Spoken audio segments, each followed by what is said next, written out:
Howdy, and welcome to Texas A&M's Virtual Earth Month, our Earth Month celebration for April 2022. We have a great in-person event coming up on April 19th, Campus Earth Day in Rudder Plaza from 9 to 1. If you come to that, you can get yourself a really cool t-shirt. Other than that, we have these great virtual talks. This is our second in a series of 5. If you missed the first talk that we had earlier this week on Tuesday, we talked about carbon capturing in cities. That talk is now up on our YouTube channel, so you can go check that out. If you haven't seen it yet, you can go get yourself one code word. So what we're talking about really this whole month is about climate change. We know that climate change is one of the the biggest issues that's facing all of us as a global society. Something that younger generations in particular are very kind of worried about especially when we're looking at the science of what's happening. And the reality is that yes, it is a really huge problem, but we do have hope. We can do something about this because together we can save ourselves. So that's really the theme. How can we thinking about climate change and what can we do to have a better future? So with that, before we get into the presentation here, we have Elise and Dalynne, and they're going to talk to us about keeping climate change in the classroom, something that's obviously very important. So let me quickly go over some of the ground rules before we get to their presentation.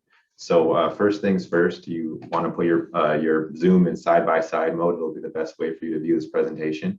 Also, I'm going to be turning on the live transcript here in a second, so you can watch it with the subtitles if that's something that you want to do.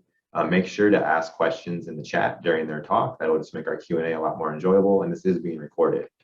And then also, this is where we have all these amazing prizes. That might be one of the reasons that you're here. When you watch this talk, you can earn code words. So one code word.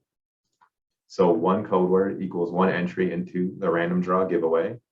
And the live transcript is now available, by the way. Code words will be written on a PowerPoint slide. They'll be spoken or they'll be written in the chat over the course of the talk. And then what we ask you to do is just keep track of all your code words, send them in one email to our inbox, sustainability@tamu.edu, and you have until April 27th to get those all in. And when you watch live, you can actually earn up to 5 code words, and you can even double up and get cash through the Maroon-based app. So if you use that app, log in, you can get credit for that. And if you want more of the prize rules, all the complete details, go to our website, sustainability.tamu.edu. Here's the direct link. And now getting to those prizes, what are some of these amazing prizes? So we have 3 different tiers. There's a tier 1. One person will win this award. You can choose from all the prizes you see on this list here. The one that I'm really excited about is the full moon dinner for 2 at Ronin. It'll be a really nice dining experience outside at a farm to table restaurant out in the full moon. So definitely check that out if you win that one. A tier 2, we're gonna have 2 tier 2 winners. One of the highlights here is a 1-year pass for a Veil Ride bike on campus. You can also get a sustainable skincare bundle. And then we're gonna have 5 tier 3 winners. The thing I'm excited about on this list is the microgreen growing kit. There's also a lot of other great prizes that you can see, and you get to choose if you win any of these prizes. And then just for participating, you can get yourself a water bottle or you can get yourself a t-shirt. So that's what's at stake. We definitely hope that you're able to win for joining us here today. And with that, I'm going to stop sharing my screen, and Elise and Dalynne are going to take it away. So whenever you're ready, ladies.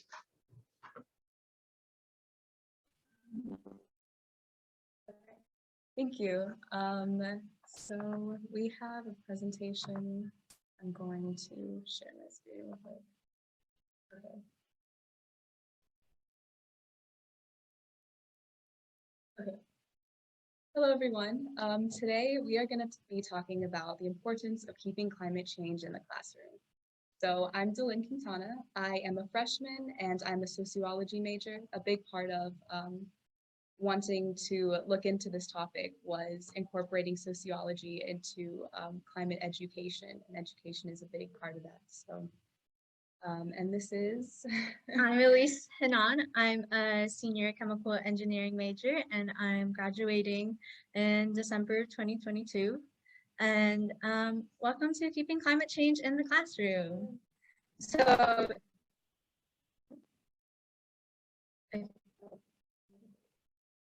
yeah. Okay.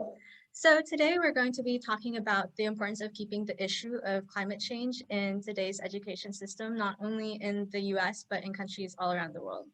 And while on the topic, we thought it would be important to talk about how climate change, of course, does not impact people equally all around the world. And also, not only are people more impacted by climate change, but also education is unequally distributed around the world. And so this is just an important thing to keep in mind as we go through our slides and, you know, the importance of keeping climate change in the classroom. So with that, I'll go into who is most impacted by climate change. A lot of you may know by now that historically it has been minorities and indigenous communities that have been impacted the most by climate change, as well as people that belong in low and middle income communities. And you know, if you're wondering why exactly is it like that, well, for one, indigenous communities typically don't have the same government support as do citizens of the same countries, not only in the US, but of course everywhere. And as well as, you know, typically houses that are very flood prone or are very heavily polluted, those properties are typically the ones that are cheaper. And, you know, what do I mean exactly by being disproportionately impacted by climate change? Well, Rice University in 2013, they conducted a study and they found that after natural disasters, predominantly white communities were found to have received more government aid compared to communities that were impacted by natural disasters where they were predominantly people of color or minorities. And while there's not a lot of study behind why that is so, it is a very important fact to take note of because typically the ones that contribute the least to climate change are minorities and indigenous communities and you know, people of color. As well, it could also be a simple matter of geography, where if you live on maybe a small island nation, or if you live simply by the coast, you're of course going to be more impacted by hurricanes, floods, flooding, landslides. And so if you belong in one of these groups, sometimes that can coincide with being in another one. And so the impacts of climate change are very much magnified in that case. And so a study was the IPCC report that was released very recently actually acknowledged for the very first time that people are disproportionately impacted by climate change. And for example, it said that the top 10% of people that contribute, it was only just the top 10% of people that contributed to climate change, and that they contributed the worst impacts. However, the people, minorities and these communities are impacted disproportionately when they contribute the least. And so I'm going to give you a few more solid examples of what this exactly looks like. So hurricanes now, for example, travel 62 miles more inland than they used to 40 years ago. So that's like the distance between College Station and right outside of Houston. So can you imagine what exactly that would look like for countries that are like half the size of Texas or even smaller? And that's why when the Texas coast experiences hurricanes, you know, we get a lot of that rain that comes with it like a few days later here in College Station. And since 2014, the amount of people that have faced food insecurity has actually increased by 37 million because of this phenomenon called desertification, where land becomes unarable just because of drought, really frequent drought, or just incorrect agriculture that doesn't, unsustainable agricultural practices. And as a lot of you may remember, in 2019, there were a lot of bushfires in Australia, and it caused over $100 billion in damages. And if our global temperatures increased by 2%, it's actually, fires like those can actually become 4 times more likely to occur. And those fires burned a lot of land. And of course, Australia has a very advanced economy. So of course, people were able to recover to a reasonable extent from that. But if you live in a country that doesn't have as advanced of an economy as Australia, the governments or the people there themselves may not have as much resiliency to recover from any natural disasters that may hit them or that are magnified by climate change. And what we're talking about today is important because these problems are issues that are addressed in SDGs 2, 3, 11, and 15, such as the zero hunger, good health and well-being, sustainable cities and communities, and life on land. And so this data is data from natural disasters that have occurred since 2008. And as you can see here, millions of people have already been displaced by natural disasters, whether that's hurricanes, wildfires, landslides, droughts. Millions of people have already been displaced since 2008. And there's this group of people that are technically termed evacuated, but of course, millions of those people could also have been displaced when they had come back and there was no home to return to. And it was actually found that 3 times more people are displaced than disasters compared to people displaced by conflicts or people displaced by violence all around the world. And so now Dalynne goes into why education is important to combating and finding solutions for that. Thank you. So education is very important for climate change solutions, but also, social sustainability type solutions. Let's get into it. So education is important because basically, not only in combating, the effects of climate change, education has been proven to close the gender inequality gap, expand skills and also contribute to overall socioeconomic development. And then if you read the slides, there are a few reasons about, how education can directly impact people and climate change solutions for the better. And actually, only 26% of the country's national, contributions even mentioned climate change and schooling and stuff. And so this is worldwide. But basically, the more we pay attention to these climate change solutions and education, the better it'll be. And also, I have another SDG over there, and it's, quality education, which also impacts the other ones as well. It kind of starts with empowering people to take action, as young people are going to be affected most by climate change.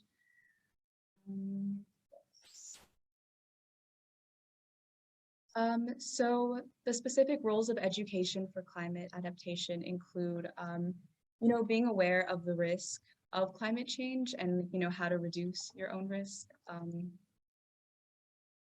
Things like education infrastructure, where schools reduce vulnerability and provide resilience. Also, there are also direct impacts of weather as well. Extreme weathers can impact, people even getting to school in the first place.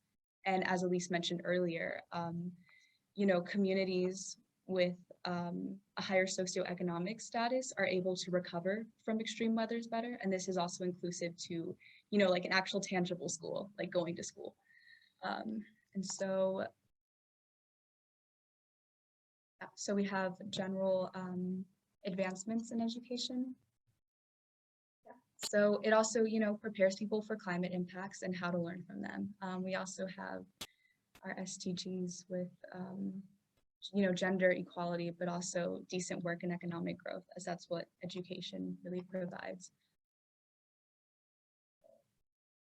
So education is very important. However, we are suffering, as you can see, there is a higher percentage of high school and middle school teachers who do not really recognize the scientific consensus on climate change. And this isn't to say, their own personal beliefs, but rather whether or not the scientific consensus is incorporated into their scientific curriculum to begin with. And then also we have a high number, a pretty decent number of teachers who teach it incorrectly. And so this basically shows that both, students and teachers need to be well educated on climate science in order to teach it effectively and to get these results that we just talked about. However, only 3 countries in the world have climate education even into their national curriculum, and the US is not one of them. It's actually, yeah, so, yes. So yeah, I also wanted to mention political pressure and exercising voting rights to keep climate in the classroom, because many times there are policies being passed that impact the ability to even teach climate change to begin with. And it can vary by state. There are different legislation being passed all over the US. And sometimes it can be limiting altogether, like, don't talk about climate change at all in the scientific curriculum, or it can be something more, not moderate, but less extreme as that at least. But there are some policies being pushed saying, if you want to talk about climate change, you have to present both sides, even though it's not really a nonpartisan issue. But they, I want to say like Virginia are, talking about presenting both sides. So you have to include like proof that human activity isn't causing climate change, although in actuality, it's like 99% to 1 scientific or like scientists that are saying that, human activity does cause climate change. So yeah, whenever this stuff kind of happens, self-education is really what's going to end up making a difference. And so we have a few reasons why that is. So this is just kind of some effective research has been done. These are just kind of the most effective ways to teach climate change in the classroom, and how you can incorporate it into your daily life. Of course, the number one thing is discussions with peers. And that's just because it allows students, younger students, not even university level students, to learn more about the issue through their peers and kind of understand their own opinions after hearing others and be able to make up their minds on it on their own through these discussions. And of course, there might just be some people that are just very unaware of the issue to begin with. So having these conversations helps bring awareness. And the other way was performing labs or simulations in the classroom, especially for younger students, because this ingrains the idea of this ingrains the idea behind the climate science itself. Regardless whether or not their parents actually believe in climate change, once they see the data and that they perform these labs or simulations themselves, they'll understand that it really is something that impacts them in their everyday life. And this may not be so relevant to, everybody living in the US, but all around the world, it is relevant to some students because they are the people that are going to be most impacted. They are most impacted now and will be even more later in the future.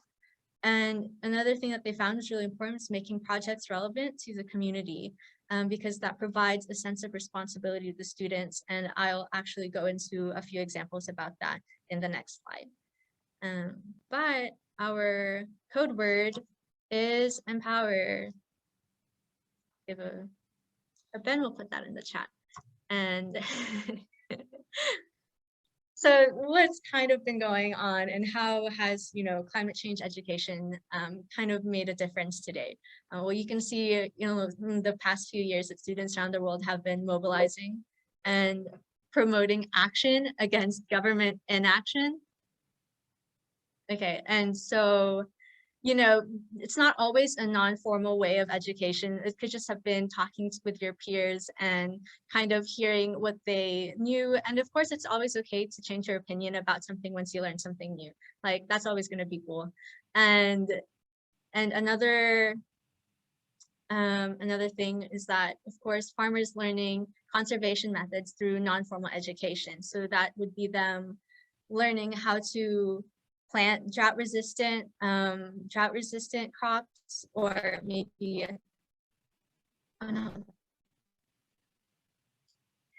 or more pest-resistant crops, because that's something warmer temperatures will increase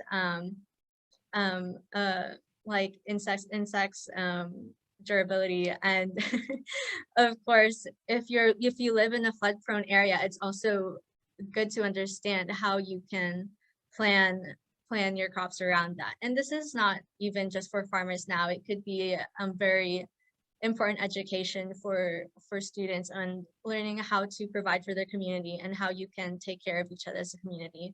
And this knowledge, of course, it's important to maintain indigenous knowledge, local knowledge, and intergenerational knowledge, because these are pretty much the people that have lived on the land for generations now and know how to best use what they have, resources, instead of, just taking and taking, but use it, in a good relationship with the earth. And lastly, this is to talk about the making projects relevant, because there's a primary school in Zimbabwe, and there were a lot of school dropouts, a lot of low attendance, and it was a very drought-prone community. And so as soon as they started a gardening program and they planted vegetables and used a solar-powered water system through their school, they found that attendance increased soon after. They actually found, interestingly enough, that a lot of their female students became more of an active part in their community and sharing what they knew, and just took up more leadership positions and their school organizations, although there's not a known reason for why that may be. It was just something that they had noticed after that. And another example would be a group of young women were able to reach 8,000 people within their community and taught them how to plant crops that would be very resistant to climate change today and the future impacts for it, through workshops, demonstrations that they did. And so this kind of goes into just, making a climate change a very important discussion topic with friends in your community and your families, just so you can increase the resilience of who you live with. And of course, this addresses these would be problems addressed under SDGs 7 and 8 for affordable and clean energy and clean water sanitation.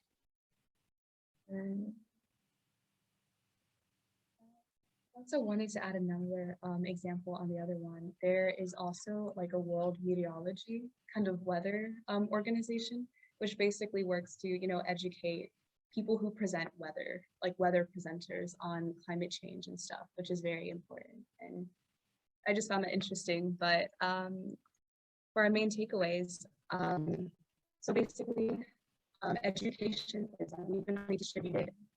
Oh, sorry. Okay. Throughout the world, we already know about, how climate change disproportionately impacts people with a lower socioeconomic status. And this is through direct ways such as extreme weather, but also resilience factors as far as, being able to come back from these extreme weathers as well, and, death rates and things like that. But also, as Elise previously mentioned, the IPCC report, the latest one, came out and said that, yeah, like socioeconomic factors do impact or do have, are vital in reviewing overall climate change, because they recognize this, which is important, because this is the first time that the IPCC actually, acknowledges this in one of their reports. And so, yeah, Thank you. Thank you, everybody. We are not going to open the floor for questions if anybody has any, but thank you. All right, thank you so much, Elise and Dalynne. Great job. Thanks for teaching us a little bit more about the importance of needing to keep climate change in the classroom. Would you mind just stopping your screen share so we can go over our Q&A section now? All right, so now it's time for us to do some Q&A. If anyone has any questions, definitely appreciate putting those in the chat. One of the things that Elise and Dalynne were talking about was this IPCC report, the Intergovernmental Panel on Climate Change. And they were talking about the socioeconomic factors that they mentioned, and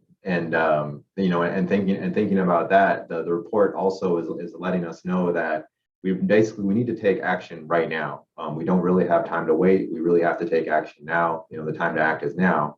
So another kind of issue that we know that's occurring in our world right now is there is a lot of conversation about removing topics from classrooms. And one of those topics is climate change.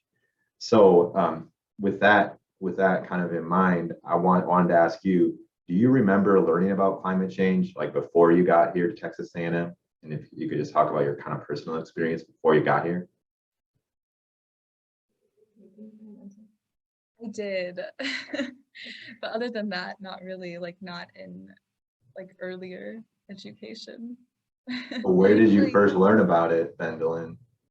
So I personally took AP environmental science, but it was more like a personal kind of thing, or it's like I chose to take this class instead of it being incorporated into like a general scientific curriculum in high school, which I feel like it should. But So basically, you had to self-select to learn about the topic, yeah. and it wasn't like the whole class was about that topic. It was like incorporated into your class, right? You mentioned it.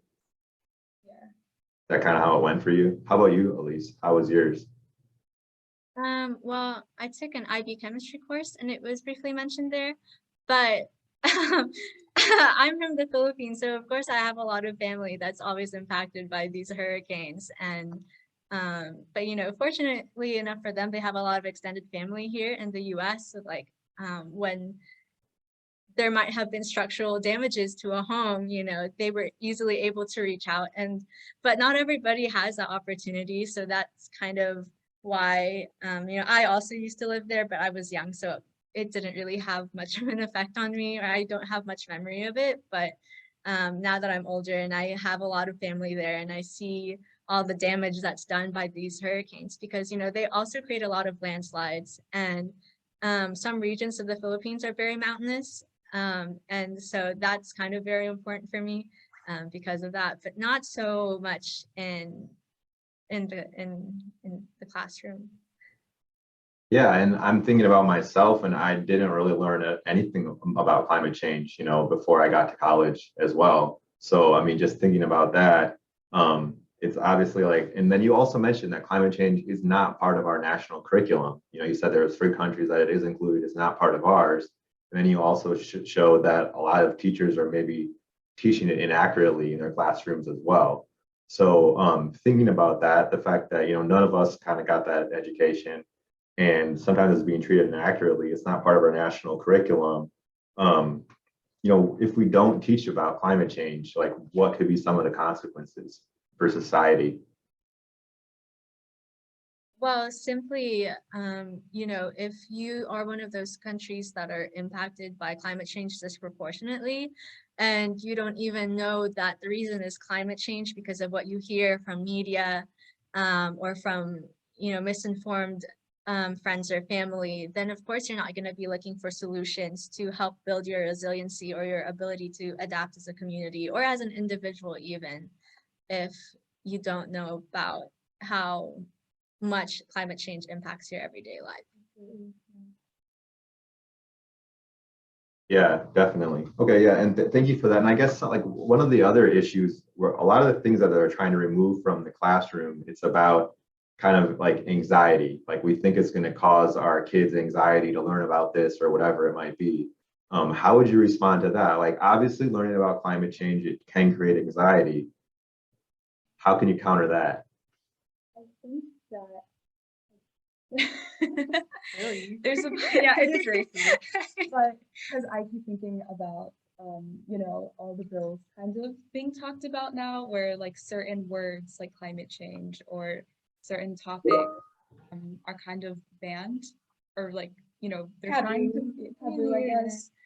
But I think removing discomfort or kind of teaching kids that like it's not okay to be uncomfortable with an uncomfortable subject is ignorant. Yeah. It's like ignorant because, not thinking about the situation isn't going to make it go away magically. And it can be like, it has been proven that education empowers students. And so by taking this away from them, you're not going to solve anything. You're just gonna like push something under a rug. And Yeah, thank you. I mean, yeah, I agree. I mean, I think it's really important to teach it. You know, it might cause some anxiety, some stress, but if we don't learn about it, we can't do anything about it. So like, we're never going to have a positive solution, just like you said. So that's great. And I just want to end things on like a more, I guess, positive note. You know, thinking about this, obviously, we know climate change is a big issue, but we also have hope for the future. Like, what does give you hope for the future? Well, really seeing all the younger generation, our generation, um, really being more interested in the societal impacts of climate change versus like seeing it on an administrative level and seeing how this could look good financially, but they're actually caring about the people that are impacted by climate change and the yeah well people's well-being and not just making it administrative. Yeah, because at the end of the day, like the planet's going to be okay for a little bit after, but we're, you know, the ones that are adaptable to our current climate. And so with it changing, we're going to be the ones to go in a way. And so the earth will be but- fine. So with that, it's like it's really cool to see people care about humanitarian issues and start to, you know, want to learn about these things. And yeah, I think it's going to be different with her. All right, great. Well, thank you so much, ladies. The last thing that I wanted to do was just let y'all know when our next event is going to be. So on Monday, we are going to be learning about. Oh, I'm sorry, I'm on the wrong slide. I was right when I first did it. All right, so here's our next talk. It'll be Monday at 3:30 p.m. Kayla and Callan are going to be talking to us about UFO. Oh no, the effects of alien invasive species. So make sure that you tune in to that talk Monday at 3:30 p.m. We hope to see you there. Elise and Dalynne, thank you again for all of the knowledge you provided for us today. Hope you all have a great rest of your day. Take care, everybody. Thank you.